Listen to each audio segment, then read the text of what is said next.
President Trump kicked off 2020 by ordering the assassination of Suleimani, the top Iranian general who was considered to be the second most important man in Iran.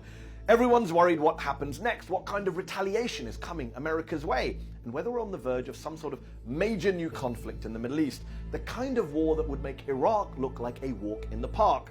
So, here are 7 things you really should know about Donald Trump and Iran as things heat up. Number 1, guess what?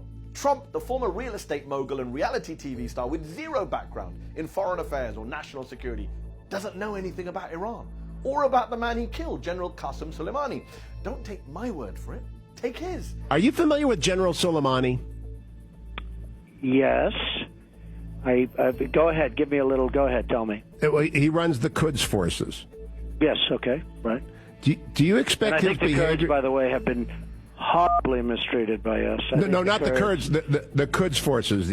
Got that? The president confused the Quds force with the Kurds and didn't have a clue who Suleimani was just a few years ago. You was giving me name after name, Arab name, Arab name. Yet last week he gave the order to have him killed from his golf course and apparently was stuffing his mouth with ice cream when the news of the general's death broke. Number 2, Trump has long seen a US attack on Iran as a way for the US president to get re-elected. Yeah, re-elected. Again, don't take my word for it, just listen to Trump himself. Here he is in 2011. Our president will start a war with Iran because he has absolutely no ability to negotiate.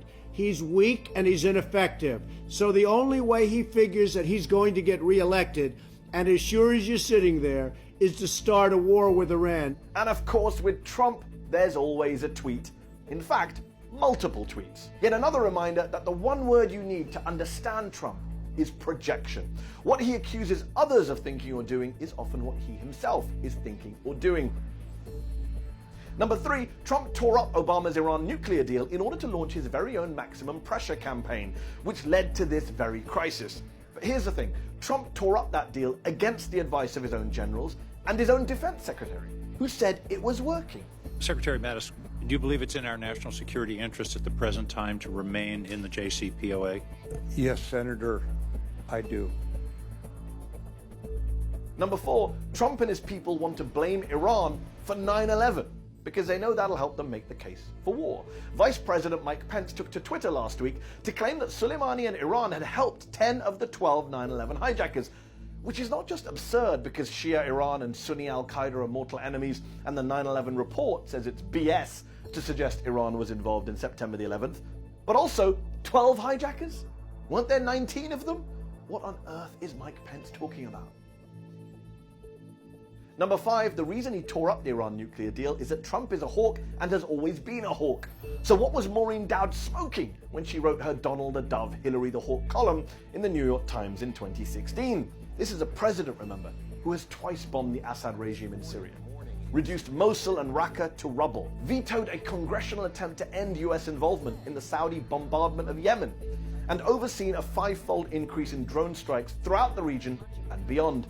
Yet on New Year's Eve, the New York Times still insisted on bizarrely referring to this president's, quote, reluctance to use force in the Middle East.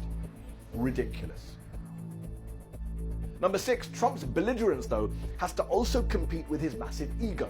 The president is a narcissist who wants to be loved. So as much as he likes blowing things up, he also likes people blowing smoke up his arse. Think about it. If Soleimani was assassinated because he was a bad guy with American blood on his hands, then why hasn't Trump given the order to also take out Kim Jong-un, who basically murdered US student Otto Warmbier? Oh wait, Trump has a thing for Kim, right? And then we fell in love, okay? No, really. He wrote me beautiful letters. If only General Suleimani had written love letters to the President of the United States, perhaps he'd still be alive today too.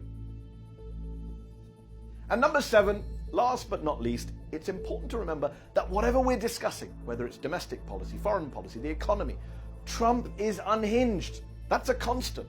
That's a given. So when we talk about what he's going to do about Iran or why he did it, you also have to remember that this is not a rational man, a man who operates within normal parameters. This is a man who accused his predecessor of tapping his phones, who thinks climate change is a Chinese hoax and wants to use nuclear weapons to stop hurricanes. This is a man who gave us Sharpiegate. It was going to hit Not only Florida, but Georgia could have was going toward the Gulf. And so this is the man, the deranged, unwell, paranoid, conspiratorial, know-nothing president, now getting ready to escalate further with Iran. Happy New Year.